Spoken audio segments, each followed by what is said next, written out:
তো চিপ বলল, পড়তে হবে ভালো করে। আমি ইংরেজিতে তো ভালো ছিলাম না, আমি দেইনি। তানজুবা চুপচাপ খেতে লাগলো। আর সে বাবা ভাইয়ের সাথে খেতে বসে গেছে। তাজদার থাকলে অবশ্য খেতে বসতো না। ঘড়ি কাটা 11টার ঘরে সবার খাওয়া দাওয়া শেষের দিকে। তাসউদ্দিন সিদ্দিকী আর তৈব সিদ্দিকীর সাথে রায়হান তৌচিব মিলে বেশ কথাবার্তা বলছিল। ঠিক তখনই তাজদার বাড়ি এলো। সবাইকে খেতে দেখলো একসাথে। তিতলি বলল, খেতে আসো। তাজদার খেতে এলো না। শায়না তাকে ডাকতে গেল না, বরং ভাত তরকারি বেড়ে ঘরে নিয়ে এলো। তাজদার ঠোঁট শক্ত করে কপাল কুঁচকে তাকালো। শায়না বলল, বড়মু বলেছে আপনি নাকি রাগ করলে না খেয়ে থাকেন। শুনুন, রাগ হলে আরও পেট ভরে খাবার খাবেন, দেখবেন রাগ আর রাগ থাকছে না, খালি পেটে রাগ আরও বাড়ে। তাজদার তার মুখের দিকে তাকে কথাগুলো শুনল। শায়না তাকাতেই চোখ সরিয়ে নিয়ে বলল, তাহলে তোমার বড় আম্মু ভাত বেড়ে দেয়নি তাই খায়নি, কথাটা সে বলেনি কেন? শায়না চুপ করে কথাটি শুনল। ভাত বেড়ে দিল, কিন্তু তাজদার খেতে বসলো না। শায়না টেবিলের পাশে দাঁড়িয়ে বলল, তাজদার বলল, তুমি খেয়েছো? শায়না কিছু বলল না। তাজদার বলল, আশ্চর্য, একটা কথা জিজ্ঞেস করছি, এত কি ভাবছো? বলো, ভাবছি আপনি এর আগে কখনো আমাকে এই ধরনের প্রশ্ন করেছেন কি না। তাজদার নিজেও মনে করার চেষ্টা করলো, কি আশ্চর্য, যার সাথে এক ঘরে একসাথে থাকে তাকে কখনো জিজ্ঞেস করা হয়নি সে খেয়েছে কি না। ব্যাপারগুলো অদ্ভুত না? শানা আচমকে মন খারাপ হলো, সেটা তার চেহারা স্পষ্ট ভাসছে। তাজদার সেটা খেয়াল করলো। শায়না মন খারাপ লুকিয়ে বলল, খেয়ে নিন প্লিজ, নইলে রান্নাঘরে গিয়ে আমাকে 1000টা কৈফিয়ত দিতে হবে। তাজদার স্পষ্ট স্বরে বলল, আমি ভাত খাবো না, তুমি নিয়ে যাও, নয়তো নিজে খেয়ে নাও। এতক্ষণ শান্ত গলায় বলা কথাগুলো বলছিল শায়না, এবার একটু কঠোর ভঙ্গিতে তার দিকে তাকালো। তাজদার শার্ট হাতে নিয়ে এগিয়ে শায়নার দৃষ্টি টের পেল। ডান ভুরু বাঁকিয়ে জিজ্ঞেস হলো, কি? শায়না কোনো উত্তর দিল না, চুপচাপ গ্লাসে পানি ঢালতে লাগলো। থেমে গিয়ে এক দৃষ্টি তার দিকে তাকিয়ে রইল। আবার কি ভুল করলো সে? আশ্চর্য, এভাবে তাকানোরই বা কি আছে? পানি ঢালা শেষ হলে শায়না ধীরে ধীরে মুখ তুলল। ঠান্ডা গলায় বলল, আপনি আসলে মিষ্টি কথা হজম করার মানুষ নন। স্তব্ধ হয়ে গেল। চোখ কুঁচকে বলল, আমি আবার কি করলাম? শায়না হঠাৎ তেতে উঠে বলল, কি করেছেন মানে? আপনাকে ভাত খেতে বলছি, তখন খেয়ে বসবেন। খাবো না এটা কেমন কথা? তাজদার শার্টটা নামিয়ে রেখে ধীর স্বরে উত্তর দিল, খেতে ইচ্ছে করছে না তাই খাবো না। কিন্তু তুমি এভাবে কথা বলছো কেন? শায়না তার সাথে আর কোনো কথাবার্তা না বলে সোজা বিছানায় উঠে বসলো। পিঠের নিচে বালিশ ঠেলে দিয়ে পা ভাঁজ করে শান্ত গলায় বলল, খেয়ে নিন। তার ভেতরে আদর্শের সুর। তাজদার টেবিলে রাখা ভাতের প্লেট আর তরকারি বাটির দিকে তাকালো। তারপর দৃষ্টি গেল শায়না দিকে। শায়না তখন চোখ বুজে বসে আছে। তাজদার বলল, আমি যদি বলি খাবো না, তাহলে তুমি কি আমাকে জোর করে খাওয়াবে? শায়না মমতাজ এবারও নীরব, কোনো প্রতিক্রিয়া নেই। মনোযোগ পাওয়ার জন্য তাজদার আবার বলল, এগুলো এভাবে পড়ে থাকবে, ঠান্ডা হয়ে যাবে। আমি খাবো না মানে খাবো না। তো সেটা নিছক মুখের কথা নয়। তাজদার সেদিকে একবার সিদ্ধান্ত নিলে তার 14 গোষ্ঠীর সাধ্য নেই তাকে টালাবার। এটাই সবসময়কার নিয়ম। শায়না মমতাজের জন্য সেটা কখনো পরিবর্তন হবে না। তাজদারও বিছানায় উঠে বসলো। কিছুক্ষণ পর হেলান দিয়ে শুয়ে পড়লো। এক হাত তুলে চোখ ঢেকে রাখলো। শায়নাও চোখ বুজে শুয়ে রইল।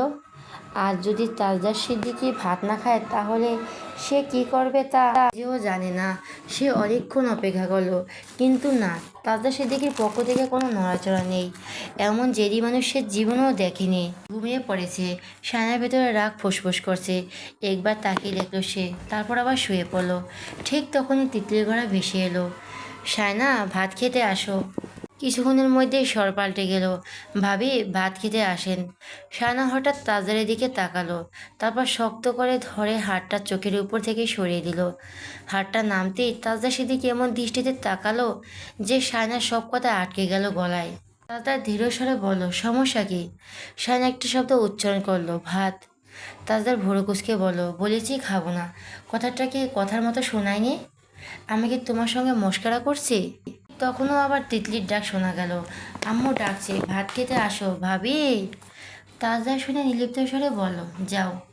শায়না চুপচাপ ঘর থেকে বেরিয়ে গেল। কয়েক মিনিট পর ফিরে এলো। তাজদার তখনও শুয়ে আছে। শায়নাকে দেখে আবার জিজ্ঞেস করলো, সমস্যা কি? এবার শায়না কোনো জবাব দিল না। তাজদার কপাল কুঁচকে তার দিকে চেয়ে আছে।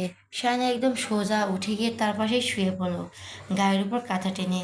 তাজা কিছুক্ষণ নিশ্চুপ বসে রইলো, তারপর হঠাৎ কুইনের ভর দিয়ে ঝুঁকে শক্ত করে শায়নাকে নিজের দিকে ফিরিয়ে আনলো। শায়না বিরক্ত মুখে তার হাত সরিয়ে দিয়ে বলল, কি চাই? তাজদা ধীরে সরে জিজ্ঞেস করলো, তুমি না খেয়ে চলে এসেছো? শায়না ঠান্ডা কণ্ঠে বলল, আমি না খেলে আমাকে জোর করে খাওয়ানোর মতো আহ্লাদি মানুষ তো এই বাড়িতে নেই। সে আবারও তার হাত সরিয়ে দিল। তাজদার গম্ভীর স্বরে বলল, টেবিলে যা রাখা আছে সেগুলো খেয়ে নাও মমতাজ। পাশ ফিরে শুয়ে রইল। তাজদার অবাক হয়ে জিজ্ঞেস করলো, তুমি খাচ্ছ না কেন? আমার না খাওয়ার সাথে তোমার কি সম্পর্ক? শায়না এবারও কোনো উত্তর দিল না। তাজদার বিরক্ত হয়ে তাকে জোরে জোরে টেনে তুলে বসলো করালে। কণ্ঠে বলল, খেয়ে নাও চুপচাপ। ভাত খাওয়া নিয়ে আমি আর কোনো কথা বাড়াতে চাই না। শায়না তার চোখে চোখ রেখে খেপাটে দৃষ্টিতে বলল, আপনি ভাত না খেয়ে ভালো করেননি। আমি আর কোনোদিন আপনাকে খাওয়ার জন্য বলবো না। যারা মানুষের অনুরোধ আবদারে পায়ে ঠেলে দেয়, আমি তাদের কাছে দ্বিতীয়বার যাই না অনুরোধ আবদার নিয়ে। কথাটি মনে রাখবেন। কথাটি বলে সে হঠাৎ বিছানা থেকে নেমে গেল। তাজদার তার দিকে তাকিয়ে রইল। শায়না চুপচাপ চেয়ার টেনে ভাত খেতে বসলো, মাথায় ঘোমটা টেনে নিল। তাজদার বালিশে মাথা রেখে ঠোঁটের কাছে হাত ঠেকে আর চোখে তাকিয়ে রইল তার দিকে।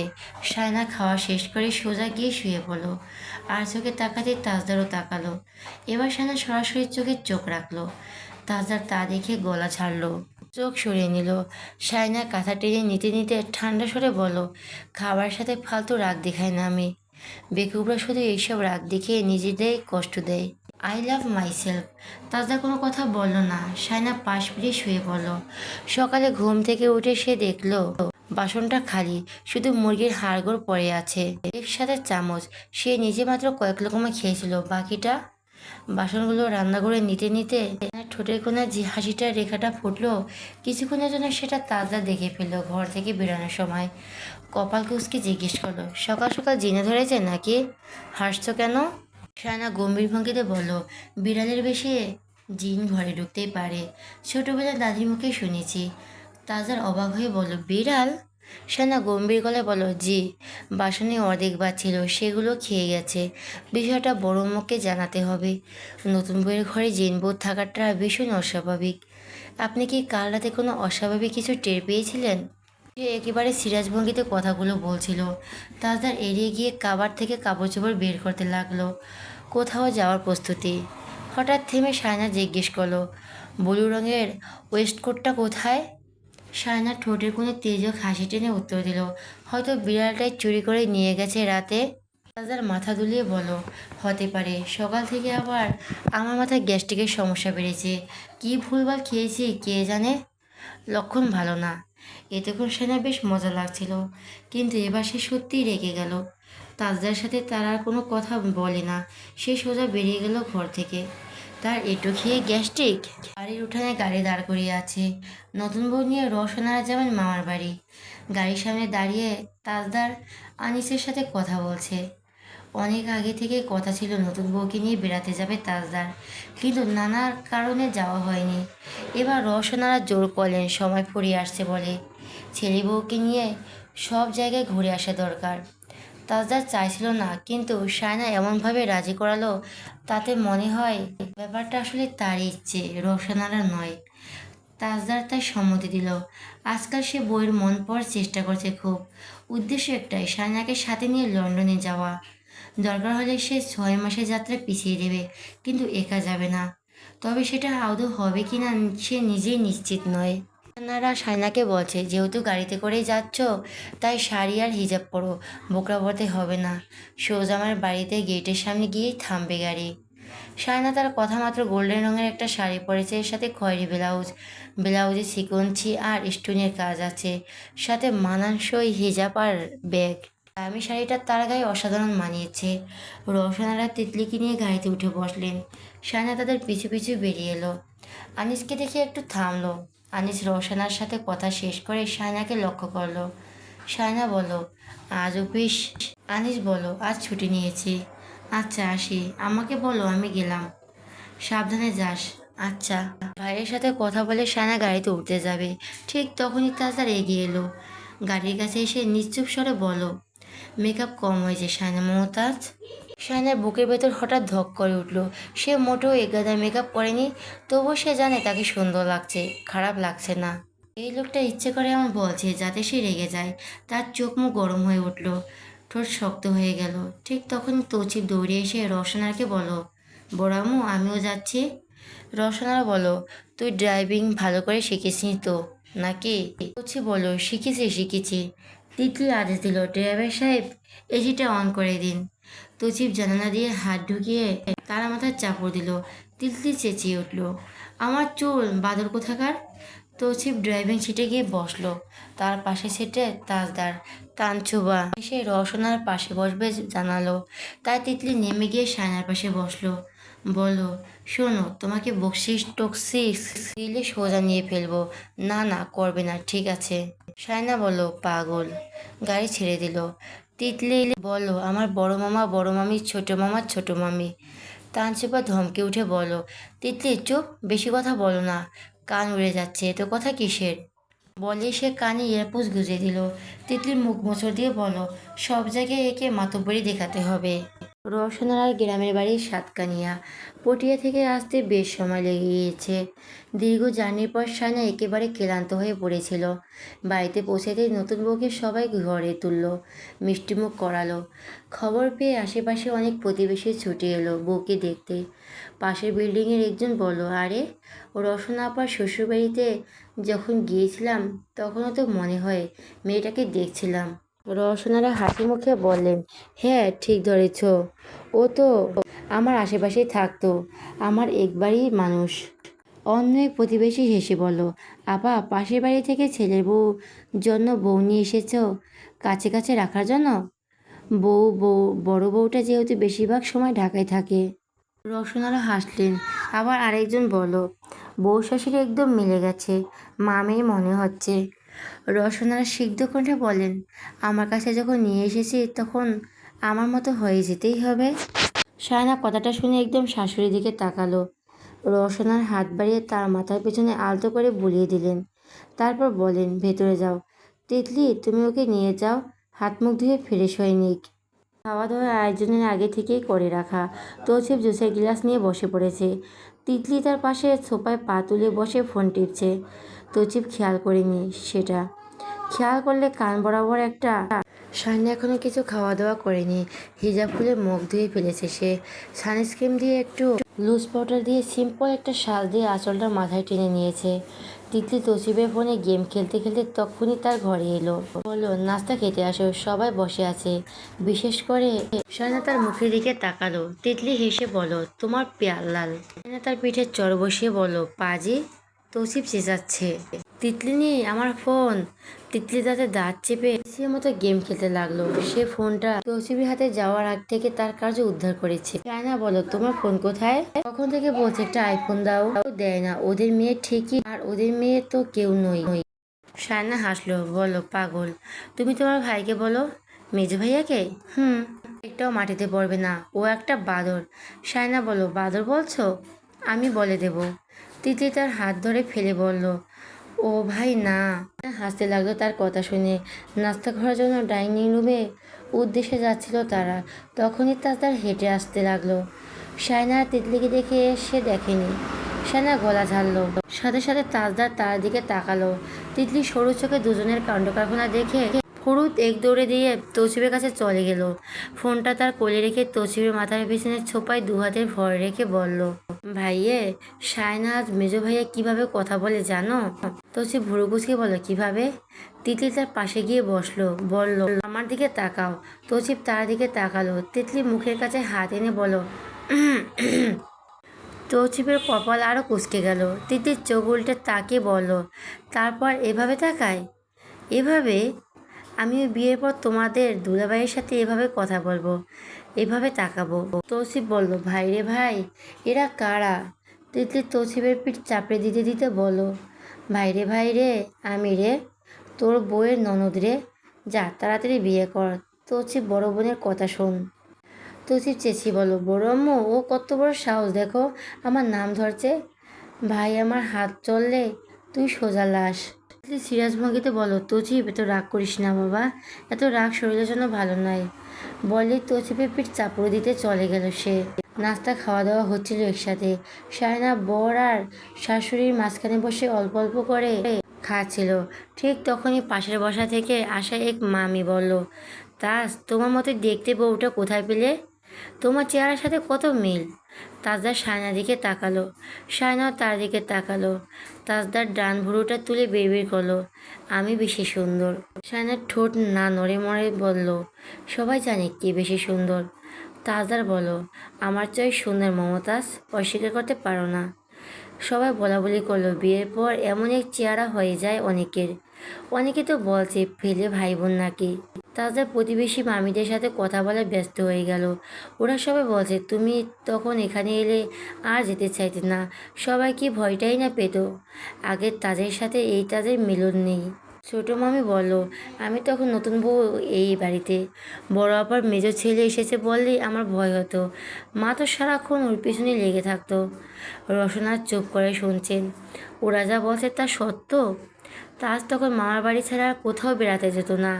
এখানে এলে অবশ্য তার মামা মামি সবাই আতঙ্কে থাকতো, কখন কোথায় কি হয়ে যায়। কিন্তু মা থাকায় রসনা একটু স্বস্তিতে থাকতো তখন।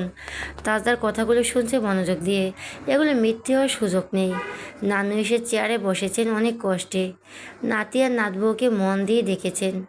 নাতিকে বললেন, তোমার বউ দেখে আমার মন ভরে গেছে নানু ভাই। আমার খুব পছন্দ হয়েছে, খুব ভালো লাগছে। তাজদার মাথা দুলিয়ে বলল, মনে হচ্ছে আমারও। সবাই হো হো করে হেসে উঠল। বড় মামি বলল, আহা, তুমি কিন্তু মেয়েটাকে লজ্জা দিচ্ছ তাজ। শায়না আলতো করে হাসলো শুধু। তিতলি ফিসফিস করে বলল, ওই দেখো লজ্জা পাচ্ছে। শায়না তাকে চোখ রাঙালো। তানচোপা খেতে খেতে মাঝে মধ্যেই শায়না তার ভাইকে দেখছে আর মুখ মুছে দিচ্ছে।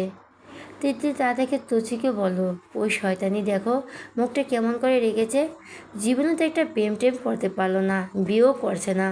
বেয়াদব মেয়েকে নিয়ে জ্বালায় আছি। শুধুমাত্র ওর কারণে আমার বিয়েটাও আটকে থাকবে, তোমার বিয়েও। তৌসি বলল, যথার্থ বলেছিস। এ তো সত্যি কথা বলতে নেই। দূরে যা বোন, গাড়ির উপর চেপে বসিস সবসময়। তিতলি তার পেছন থেকে সরে গেল। তাজদার নানু আর মামাদের সাথে গভীর মনোযোগ দিয়ে কথা বলছে।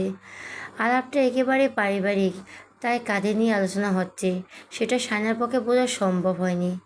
টিস্যু ঠোঁটের ফাঁকে ধরে হালকা চাপ দিয়ে সে ঠোঁটের ভেজা মুছতে মুছতে তাজদারের দিকে তাকে কথাগুলো শুনতে লাগলো। কথাগুলো বুঝছে না কি যদিও, তবুও শুনতে তার ভালো লাগছিল। এদিকে তৌচি বা তিতলি চতুরতার সাথে পুরো দৃশ্যটা গোপনে ভিডিও করে রাখলো। বিকেল নামছে ধীরে ধীরে। দিঘি মানে সেই বিশাল পুকুরের পাড়ে দাঁড়িয়ে আছে সবাই। চারদিকে সাদা মাটির সরু বাঁকানো পথ, বাতাসে ভেসে আসছে শীতল ছোঁয়া। পানির উপর রোদ ঢলে পড়েছে তীরে তীরে আলো হয়ে। আশেপাশে বিশাল বিশাল গাছ, কেটে রাখা মোটা গুড়িগুলো শুয়ে আছে মাটির ওপর। গাছের পাতার ফাঁক গলে হাওয়া সাই সাই করে শব্দ তুলে বইছে। দিঘির পাড়ে ঘুরতে এসেছে সবাই মিলে। বর্ষাকালে সাধারণত এদিকে কেউ তেমন আসে না, কিন্তু আজকের আবহাওয়া বেশ মনোরম। কাদাও শুকিয়ে গেছে এদিকটায়। তাজদারের কাছে এই জায়গাটা ভীষণ প্রিয়। শৈশবে অসংখ্য স্মৃতি জড়িয়ে আছে এই দিঘি, এই বাগান বাড়ির সঙ্গে। চারপাশে জমি বাড়ি সবই ওর নানা ভাইয়ের সম্পত্তি। শায়না আগে শুধু দাদিমার মুখে শুনেছে ওই বাড়ির বড় বউয়ের বাপের বাড়ির অঢেল ধন সম্পদের কথা, কত টাকা, কত ঐশ্বর্য। কিন্তু আর স্বচক্ষে দেখে সে বুঝতে পারল সবটা। তার মনে হলো এত সমৃদ্ধশালী পরিবারের মেয়ে হওয়াতেও বড় আম্মু অনেকটা নিরহংকারী। বরং যতটুকু অহংকার আছে ততটুকু তার ব্যক্তিত্বের সঙ্গে মানানসই। রসনার এদিকে সেদিক সব কিছু ঘুরে ঘুরে শায়নাকে দেখালেন। হঠাৎ থেমে গিয়ে তাজদারকে একবার দেখলেন। শায়নাকে বলেন, একবার যাও ওর কাছে, না হলে আবার মনে হবে আম্মুকে নিয়েই ঘুরছে। শায়না থমকে গেল। মায়ের সাথে ঘোরাঘুরি করলে ছেলে কিছু মনে করবে, এমন অদ্ভুত কথাও হতে পারে। তার কাছে ব্যাপারটা একেবারে বিস্ময়কর লাগছে। শায়নাকে যেতে হলো না। তিতলি নিজে শায়নাকে টেনে নিয়ে গেল। দুটো গাছের ডালে রশি বেঁধে দোলনায় বাঁধা হয়েছে। তিতলি সেখানে চড়তে চড়তে শায়না আর তৌচিফকে বলল, মেজো ভাইয়ের চেহারাটা একবার দেখো। ও মনে মনে বলছে বউ নিয়ে একটু ঘুরতে পারলাম না। শায়নার ইশারায় সে আর তৌচিফ একসাথে তাকালো তাজদার দিকে। মামাদের পাশে দাঁড়িয়ে আছে সে, গম্ভীর ভঙ্গিতে কথাবার্তা বলছে। স্বভাবসিদ্ধ ভঙ্গিতে কপালে হাতের ভাঁজ পড়েছে। সেই দৃশ্য দেখে সায়না তৌচিপ একে অপরের দিকে তাকিয়ে হাসলো। তিতলি দোলনায় বসে হেসে বসলো তৌসিফকে। বাড়ির পেছন থেকে একটু ধাক্কা দাও না। তৌসিফ ফোনটা পকেটে রেখে ধীরে ধীরে কণ্ঠে পেছনে গিয়ে দাঁড়ালো। তারপর দোলনাটা অনেকটা পেছনে টেনে নিয়ে হঠাৎ ছেড়ে দিল। ঝটকা খেয়ে দোলনায় আঘাত ছুঁয়ে উঠল। তিতলি উঠে চিৎকার দিয়ে উঠল, ও আল্লাহ! ধাক্কাটা এতটা তীব্র ছিল যে ভারসাম্য রাখতে না পেরে তিতলি দোলনা থেকে ছিটকে মেরে মাটিতে পড়ল। সায়নার চোখ বিস্ফোরিত হয়ে গেল। মুহূর্তেই চারপাশ নিস্তব্ধ। তিতলির গলা মোচড়া হয়ে মাটিতে পড়ে রইল নিস্তেজ আর কাতর ভঙ্গিতে। রওশনারা তার ভাইয়ের বউদের অন্যদিকে চলে গেছে হাঁটতে হাঁটতে। উনি খেয়াল করেননি, তাজদার খেয়াল করেছে। গর্জে জানতে চাইল, বেশি ব্যথা পেয়েছে? ওকে তোল। তৌচিপ দৌড়ে গিয়ে তিতলি তুলে নিল। সায়না ছুটে গেল। তৌচিপ তিতলিকে কোলে তুলে নিয়ে দৌড়াতে লাগলো। তিতলি ব্যথা পেয়ে কাঁদছে আর বলছে, তৌচিপের কুত্তা। তৌচিপ তাকে নিয়ে বাড়ির পুকুর ঘাটে নেমে গেল। মুখে আর মাথায় পানি দিল, হাত ধুয়ে দিল। হাতে পায়ে বেশ ব্যথা পেয়েছে তিতলি। ওর ওড়না দিয়ে মুখটা মুছিয়ে দিয়ে বলল, বেশি ব্যথা পাসনি, নাটক করবি না। তিতলি কাঁদছে। তৌচিপ গালের দুপাশে হাত রেখে আলতো করে হাত বুলিয়ে আদর করে দিয়ে বলল, ওরে আমার টুকটুকি, কাঁদিস না কাঁদিস না। এই দেখ আমরা এদিকে। কুটি কুটি ভাইয়ের দিকে তাকা, বেশি ব্যথা পেয়েছিস? আচ্ছা তোকে চকলেট আইসক্রিম খাওয়াবো। তখনও কাঁদছে। তৌচিপ না পেরে বলো, আচ্ছা তোকে একটা ফোন কিনে দিব। তিতলি কান্না থামিয়ে দিয়ে জিজ্ঞেস করলো, কখন? কিছুদিন পর। কেঁদে উঠে বলো, এখন তোমার ফোনটা দাও। তৌচিপ পকেট থেকে ফোনটা বের করে তার হাতে দিল। তিতলি ফোনটা নিয়ে কাঁদতে কাঁদতে চলে গেল সেখান থেকে। তৌচিপ কোমরে হাত চেপে তার যাওয়ার পথে চেয়ে রইল। বিনয়ের নারী সেরা সেরেহ। সায়না দোলনায় বসেছিল। তাজদার তার মামাদের সাথে কথা বলতে বলতে সেখানে এলো। মামারা বলল, বৌমা কেমন লাগছে এখানে এসে? সায়না হেসে বলল, জি ভালো লাগছে। জায়গাটা তো সুন্দর, জানতে পারলে আরও আগিয়ে আসতাম। থাকো কয়েকদিন। তোমার বর কিন্তু থাকার মানুষ নয়, বইয়ের জন্য হলেও থাকতে রাজি হবে। সায়না হাসি মুখে মাথা নাড়ল। বাজারের দিকে তাকাতেই ঠোঁটের হাসিটা মিলিয়ে গেল।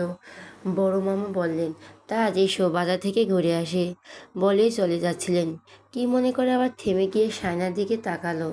বললেন, বাজার তো সারা রাত থাকবে, তুমি কিছুক্ষণ থাকো। তাজদার বলল, না যাচ্ছে। না না থাকো, পরে আমাকে ফোন দিও। ওনারা চলে গেলেন। তাজদার একটা গাছের মোটা গুঁড়ির উপর গিয়ে বসলো। সায়না দোলনায় বসে হাতের চুড়িগুলো দেখছে। তাজদার ফুল পাতাদের দেখতে দেখতে হঠাৎ সায়নার দিকে তাকালো। এভাবে কপাল কুঁচকে সায়নার দিকে চেয়ে রইল। সায়না একদম অস্বস্তিতে পড়ে গেছে। নিজের বউকে কেউ এভাবে দেখে নাকি? আশ্চর্য তো। সে সাহস করে কপাল কুঁচকে তাকালো তাজদারের দিকে। বলল, আপনার কথা এরকম, কাজ একরকম। তাজদারের সাথে সাথে জানতে চাইল, কিভাবে? এই যে নাস্তা খাওয়ার সময় বলেছিলেন আপনি বেশি সুন্দর। তো কিন্তু আপনার আচার আচরণ বলে আমি বেশি সুন্দর। তাজদার ধীরে ধীরে মাথা দুলিয়ে বলল, তুমি সুন্দর না হলে আমি এমনি এমনি কি বিয়ে করিয়ে নিই? মাঝে মাঝে খুব নাটকীয় কথাবার্তা বলো, এমনি এমনি কাউকে পছন্দ হয়? সায়না বলল, তা ঠিক বলেছেন, মেয়েদের জীবনটাই নাটকীয়। তাজদার ডান ভুরু বাঁকিয়ে বলল, কি? সায়না স্পষ্ট করে বলো, মানে মেয়েরা ভালো থাকার অভিনয় করতে পারলেই জীবনের অর্ধেক সমস্যা সলভ। তাজা জানতে চাইল, তুমিও ভালো থাকার অভিনয় করছো? মুখ ফিরে নিল এবার। দোলনায় দুলতে দুলতে তার মাথা থেকে শাড়ির আঁচল পড়ে গেল। আঁচলটা হাওয়ায় দুলছে দোলনার সাথে সাথে। তাজদার হাঁটতে হাঁটতে কখন যে দোলনার পেছনে গিয়ে দাঁড়িয়েছে সায়না খেয়ালই করেনি। সে হুট করে খেয়াল করলো তার চুলের কাঠিটা কেউ ধরে টান মেরেছে। ফলস্বরূপ চুলগুলো ঝাঁপিয়ে পড়েছে পিঠে। কিছু বুঝে ওঠার আগে দোলনাটা ধাক্কা দিল তাজদার। সায়না দোলনায় শক্ত করে ধরে চিৎকার করতে লাগলো, কি করছেন?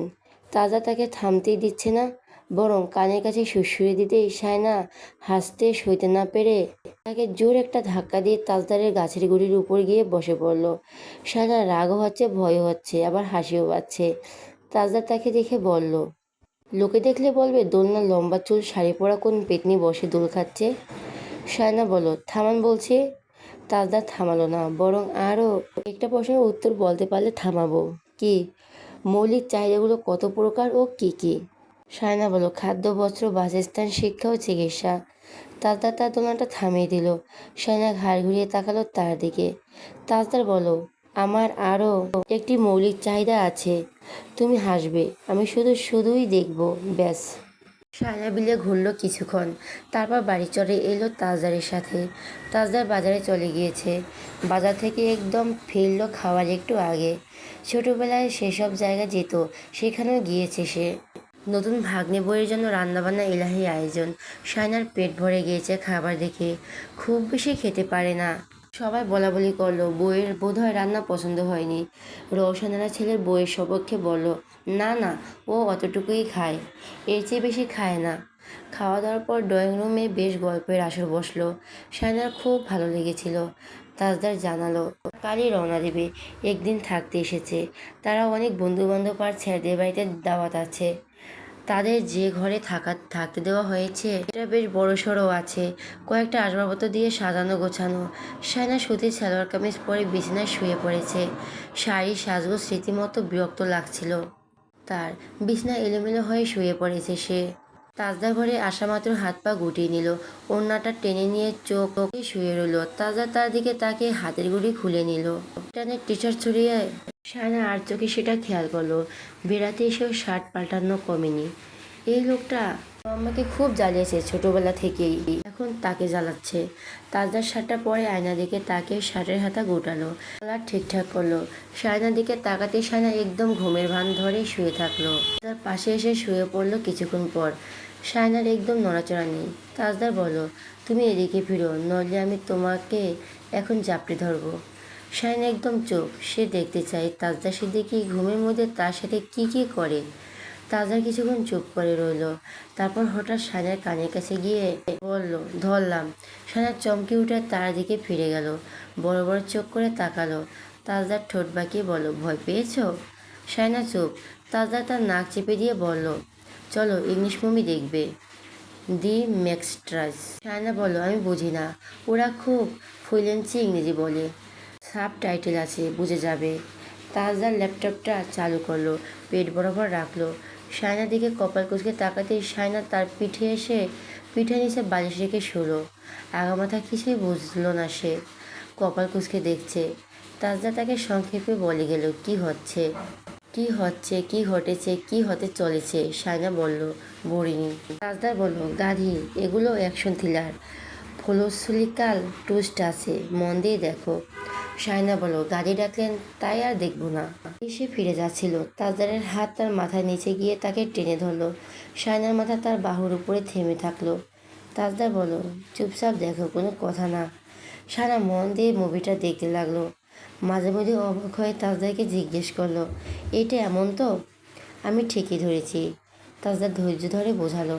মুভির কাহিনী বুঝে ফেলার আনন্দে সে এক্সাইটেড হয়ে পড়ল। দেখতে দেখতে তার মাথাটা অচেতন তাজদারের বুকের উপর ঘুরিয়ে এলো। চোখ দুটো আধবোঝা হয়ে এলো, পুরোটা শেষ করতে পারল না। তার আগে সে ঘুমিয়ে পড়ল। তাজদার কিছুক্ষণ নির্বাক তাকিয়ে রইল তার দিকে। একরকম হতাশ নিঃশ্বাস বের হলো। বাংলা সিনেমার প্যানপিনানি দেখতে বললে সারা রাত জেগে থাকতো, গাধা। ল্যাপটপটা পাশে রেখে দিয়ে ধীরে ধীরে শায়নাকে দু হাতে টেনে নিল বুকের কাছে। শায়নাকে দু হাতে আঁকড়ে ধরে চোখ বুঝল ধীরে ধীরে। পরের দিন বিকেলে সবাই রওনা দিয়েছে পটিয়ার উদ্দেশ্যে। তারপর দিন সকালে শায়নাকে দেখতে তার সাইদা বেগম এসেছেন। রওশনার সাথে গল্পগুজব শুরু করে দিয়েছেন আনিসের বিয়ে নিয়ে। শায়না চা বানাচ্ছিল, তানসুবা ফ্রিজে ঘাটাঘাটি করতে তার প্রিয় চকলেটটা বের করে নিচ্ছে। তিতলি আপিরের গায়ে কামড় বসাতে বসাতে বলল, চাচিমা, ভাইয়া যাওয়ার আগে বিয়েটা হলে খুব ভালো হবে, খুব মজা হবে। বেগম বলেন, চেষ্টা তো করছি মা। রওশনারা বলল, মেয়ে এখনও ঠিক হয়নি। আনিসি মেয়ে পছন্দ করছে না, বেশি সুন্দর মেয়ে নাকি বিয়ে করবে না। ওকে কে যে এইসব কানে ঢুকিয়ে দিয়েছে কে জানে। ওই ধরনের মেয়ে নাকি আমাকে বাঁচবে, আমার ঘরদোর বাঁচবে, আমাদের সংসার নাকি থাকবে না। এটা কোনো কথা? আশরাফের বই তো শহরে মেয়ে, ও থাকছে না। রওশনারা বলল, ও যেটা ভালো মনে করছে আর কি। চোবার চকলেট মুখের মধ্যে দিয়ে মুখ নেড়ে খেতে খেতে বলল, চাচিমা, আসলে সুন্দরী মেয়েদের সবাই এফোর্ড করতে পারে না। আনিস ভাই ঠিক ভয়টাই পাচ্ছে।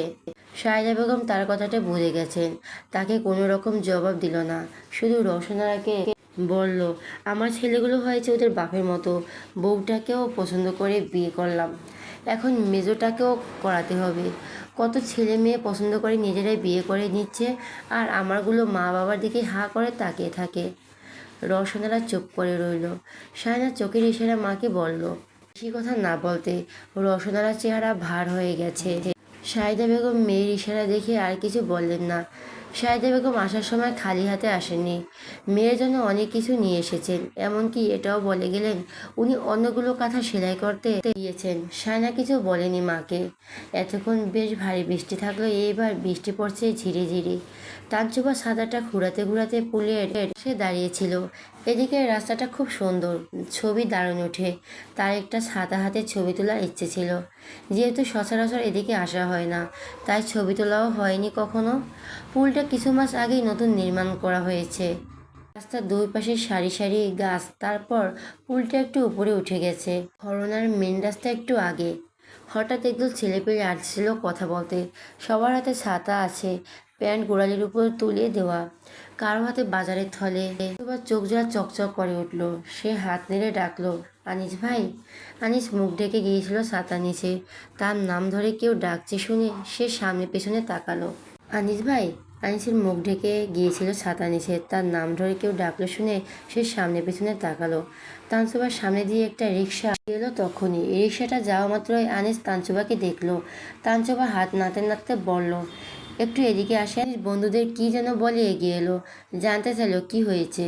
তানসুবা বলল, আপনার বাজারের থলেটা ওই গাছতলায় রাখেন প্লিজ। কেন? না, আগে কারণ বলো। তানসুবা বলল, আমাকে কয়েকটা ছবি তুলে দেবেন প্লিজ। এই আমি এই রাস্তা দিয়ে কোথাও যাই না, অনেকদিন পর এসেছি, কয়েকটা ছবি তুলে দেন। আনিস অবাক হয়ে বলল, সিরিয়াসলি তুমি? তানসুবা বলল, প্লিজ থলেটা ওইখানে রাখেন। আচ্ছা আমাকে দেন, রেখে আসি। না দরকার নেই। আনিস থলেটা রেখে এলো। তানসুবা খুশি মনে তার দিকে নিজের ফোনটা বাড়িয়ে দিল। তারপর এক দূরে পুলের উপর উঠে গেল। ছাতা নিয়ে ছাতা ছাড়া পিঠ করে দাঁড়িয়ে, হাত মিলিয়ে মুখ আকাশের দিকে তাক করে নানান অঙ্গভঙ্গি করে ছবি তুলল সে। তারপর দৌড়ে চলে গেল। আনিসের হাত থেকে ফোনটা নিয়ে ছবিগুলো দেখতে দেখতে বলল, থ্যাঙ্কস, আপনি দারুণ ছবি তোলেন, আপনার বউ খুশি হয়ে যাবে। বলো, ভুল কথা, মেয়ে মানুষ শুধু ছবি তুলে দিলেই খুশি হয় না। তানসুবা প্রতিবাদ করে বলল, কে বলেছে? আমার ছবি তুলে দিলেই আমি খুব খুশি হই।